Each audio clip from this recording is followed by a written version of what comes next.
Welcome to another DragonLance Saga Dungeon Mastering 101 episode. It is Majatog Fierce Wealth the 7th. My name is Adam, and today we're looking at the horizon. That's right, we've talked about how to design an encounter, how to build a faction, how to ride a villain, but how do you stitch dozens of individual sessions together into a cohesive, sweeping saga? How do you ensure your campaign builds towards a breathtaking, unforgettable climax when your players have total freedom to go wherever they want? The answer isn't writing a script, it's mastering campaign architecture. Today, we lock in the final piece of the puzzle. I would like to take a moment, of course, and thank the DL Saga YouTube members and Patreon patrons, and invite you to consider becoming a member or patron. You can even pick up Dragonlance Media or get $10 signing up to start playing Games using my affiliate links. We also have Dragons of Ash and Twilight, the fanfiction anthology, out and available now as a PDF, audiobook, and an ebook. So if you're interested in that, check out dlsaga.com and pick it up for free. All right. This is, we're sort of, watching a sunset, as it were, on this DM101 season. I'm not really going to be doing any after this episode. This is really the finale of the entire series of episodes. I don't really have anything else to say, quite honestly, after today's episode. So if you enjoy it, let me know. Let me know your thoughts on dungeon mastering, and if there's any topics that I hadn't covered, or you would like to know more about or anything like that, maybe I'll come back and do another one or two or something like that. But for the most part, I think this is it. So let's start with the first segment today, the macro shift, plotting situations, not stories. So the absolute first rule of adventure campaign structure is a rule that we've hinted at since episode 1. You do not write a story, you write a situation. Now, a story has pre-written endings. A situation has forces, pressures, and deadlines. So if you map out your campaign as the players will do A, then go to B, then fight C, your structure is fragile. It will shatter the second player controls a natural 20. Rolls, not controls. Or makes an unexpected alliance. Instead, think about structuring your campaign as a tree of escalation. So you've got all sorts of little branches going out from your main plot storyline. Depending on where the players go, they'll sort of bounce around, and that way they have autonomy and you're not ruining any of your campaign structure because you haven't overly developed it yet. So the villain's plans advance unless those plans are interrupted. You structure the antagonist's timeline and the world's events and let the player's reactions create the plot branches, right? So no matter what, if nothing else happens, the world is headed in this direction and other factional motivations are headed in that direction. It is entirely up to the players to stop or branch out from those, but still there is an inertia that happens throughout the timeline. This creates an immersed world for the players to engage in. Factions will continue moving on with their own little plot lines and storylines, regardless of what the players do, unless the players are right in front and stop those plans and schemes head on. So the 3-act campaign skeleton is the next thing we have to talk about. So to keep a long form, and we've talked about a lot of these elements in the past, we're just sort of bringing them all together in a unified whole here. So to keep long form campaign from meandering, organize your sessions into a macro structure of 3 distinct arcs using our 5 pillars to guide the focus. So Act 1 is the local catalyst, and this is, your levels 1 to 5. The stakes are immediate and personal. The focus is on exploration and establishing home base, and the villain is only a shadow. Arc 2 is the continental shift. This is levels 6 to 12, and this is where the world fully expands. Factions pull the players into regional conflicts. The villain actually has his own voice, and the players face heavy yes but consequences. And then, of course, Act 3 is the cosmic climax, and this is levels 13 plus. The countdown hits 0, the stakes become existential, the focus locks into character arcs, and combat and tension. Every loose thread from your foreshadowing is finally harvested, and you face off against your prime villain. This takes a long time to build too, and you don't want to showcase any of these story beats until they've earned it in that final act. That way everything feels grand and epic in scope.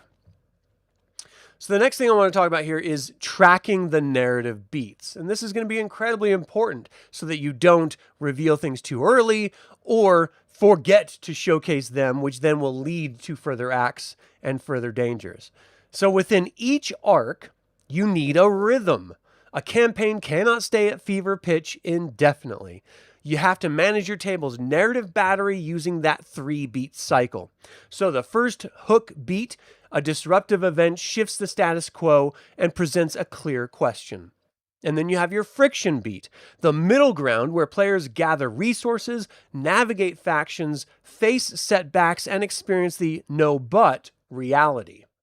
And then you have your resolution beat, a mini climax that answers the immediate arc question, but opens the door to the next macro threat.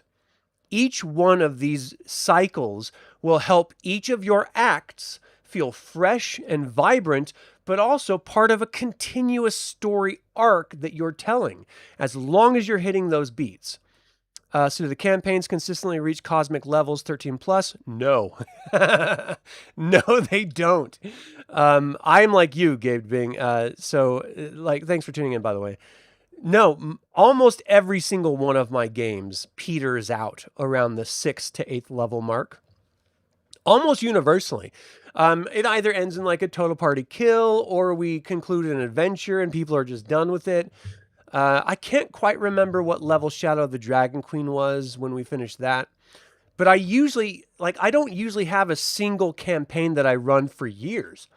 I like to do isolated, sort of a little bit tighter form campaigns that are, like a 3-act structure going from level 3 to 7 or something like that, where they have a little bit of development and growth. You have a villain that needs to be confronted.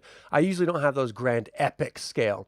But even though the pattern that I'm talking about, arc 1, 2, and 3 of local catalyst, continental shift, and cosmic climax, is talking about those level structures of 1 to 5, 6 to 12, and 13 plus, you can actually restructure that just to be levels 3 to 5 and 6 to 7 and then 7 to 9 or something like that, so that you do have a tighter focus. And if you're not playing in a game system that uses levels, you can throw away the level reference entirely and instead focus on story itself.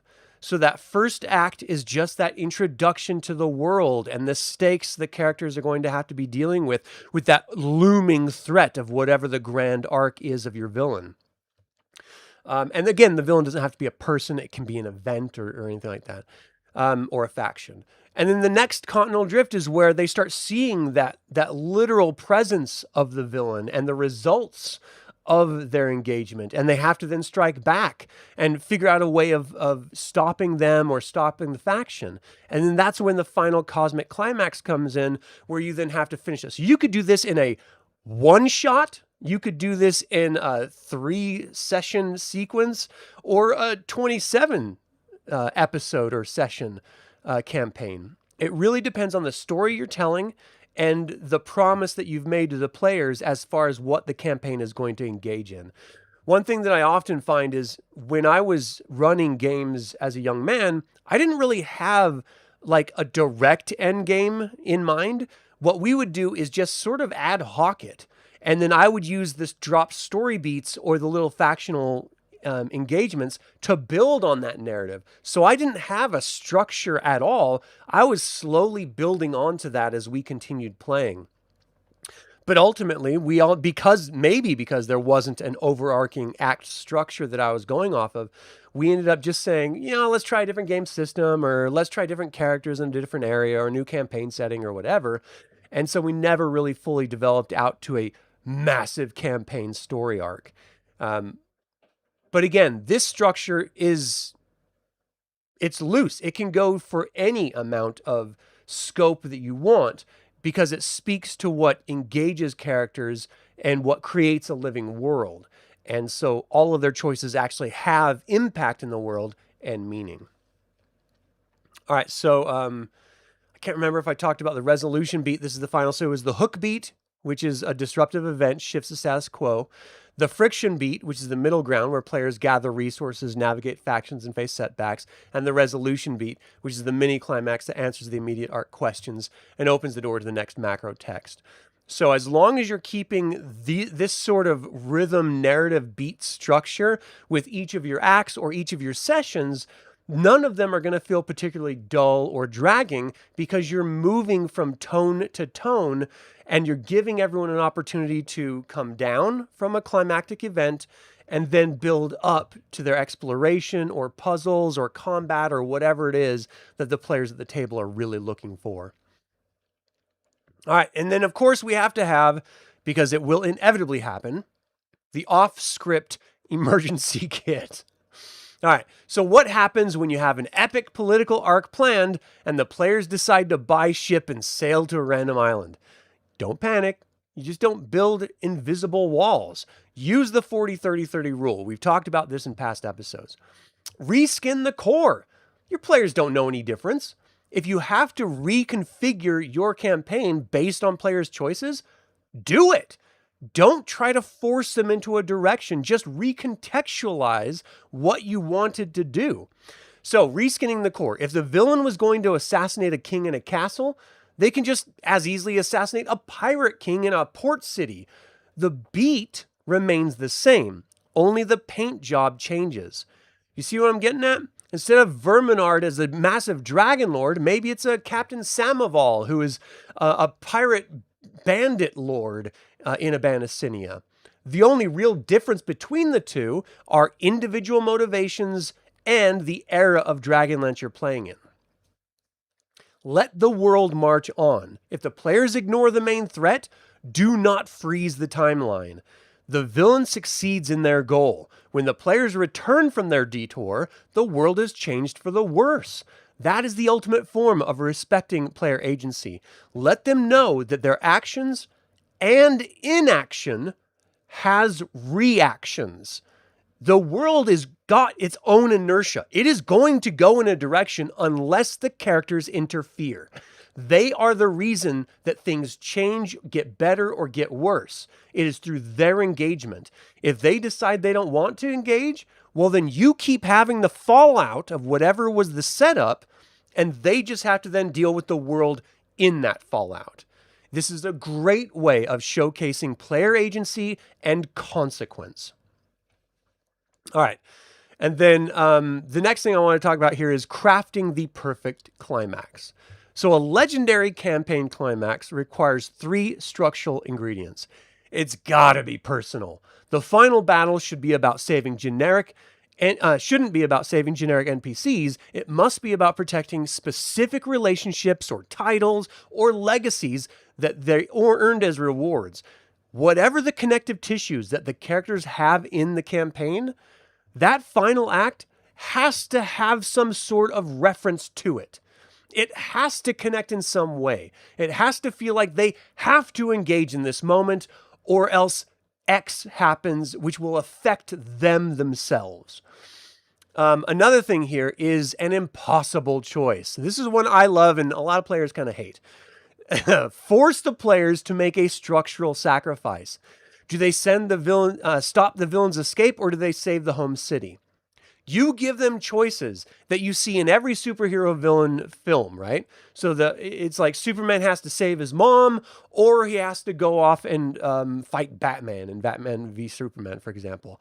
In order to get his mom, he has to go deal with that. Or they drop Lois Lane and they have a bomb going off at the same time. Like, one of these two things is going to explode in their face. How do they resolve that decision? This becomes a moral choice, a huge hyper focus on the character's decision making, where they have to reference their experience thus far in the campaign, their connection to NPCs and each other as heroes, their own backstory, probably, their alignment and moral code, and it's all going to come to a head where they have to make a difficult decision.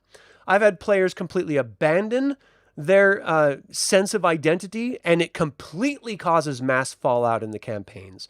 I've had players make grand sacrifices, and it completely devastates their character arc, but someone else gets a second chance because of it. And what this does is tells a great story with the players at the core center of it, doing the actual manipulating of the trajectory of the campaign. I didn't plan this stuff. They chose this stuff. I'm just running with it. This shows that their choices have reactions and consequences, sometimes good, sometimes bad, but that they are in control of the state of the world if they want to engage with that. And even if they don't.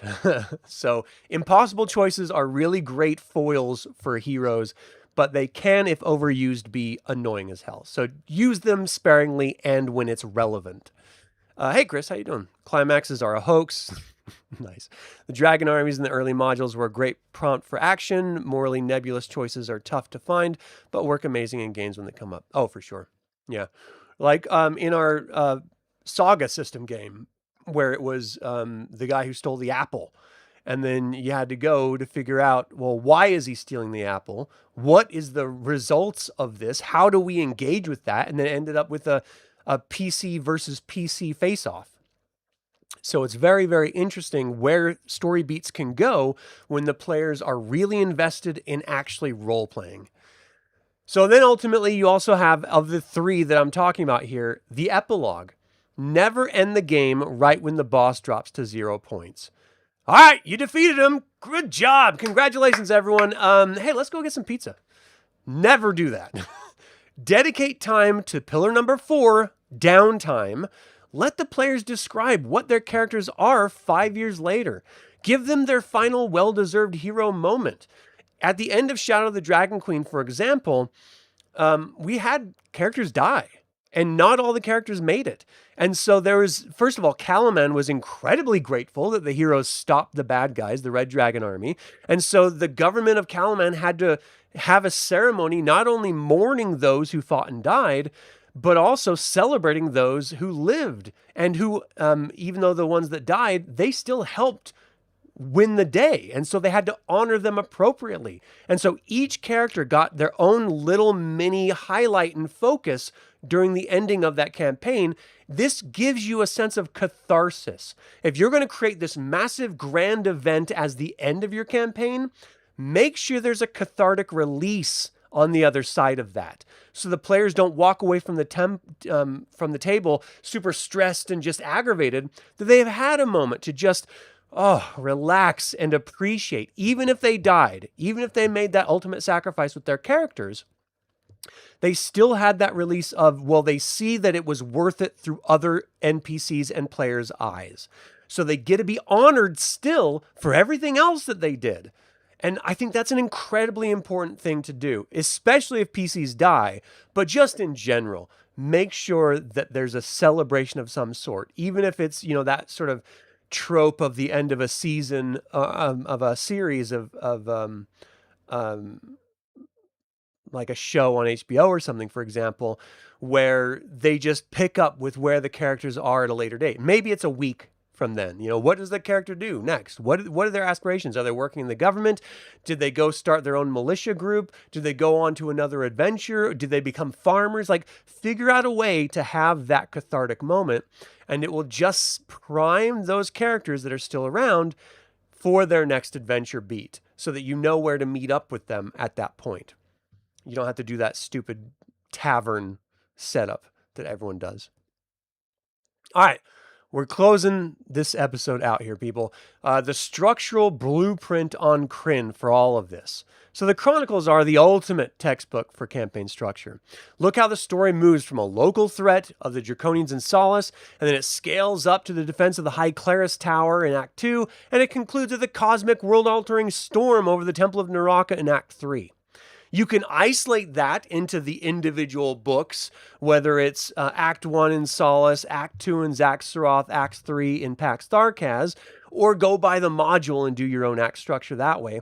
But ultimately what you're seeing is a blueprint that escalates the hero's involvement and the grander world at large and the consequences of engaging and not engaging with that world at large. As long as you infuse the character into the world and you have those ideas about how to escalate and build that campaign like I've presented to you here, it's going to be a great campaign. And the chances of it dying out because of lack of interest or boredom are slim to none. So every detour that the heroes of the Lance took, whether it was the ruins of Zaxxaroth or the tombs of Pax Tharkaz, it always fed back to the main structural force, the inexorable march of the dragon armies.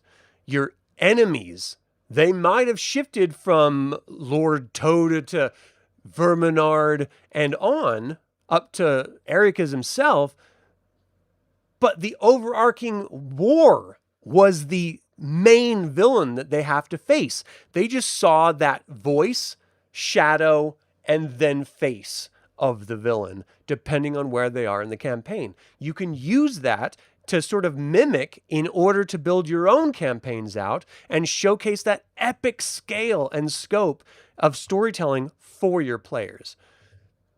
And because we have all the modules, we can literally just play those. But if you want to do your own, you have that as a brilliant blueprint. All right.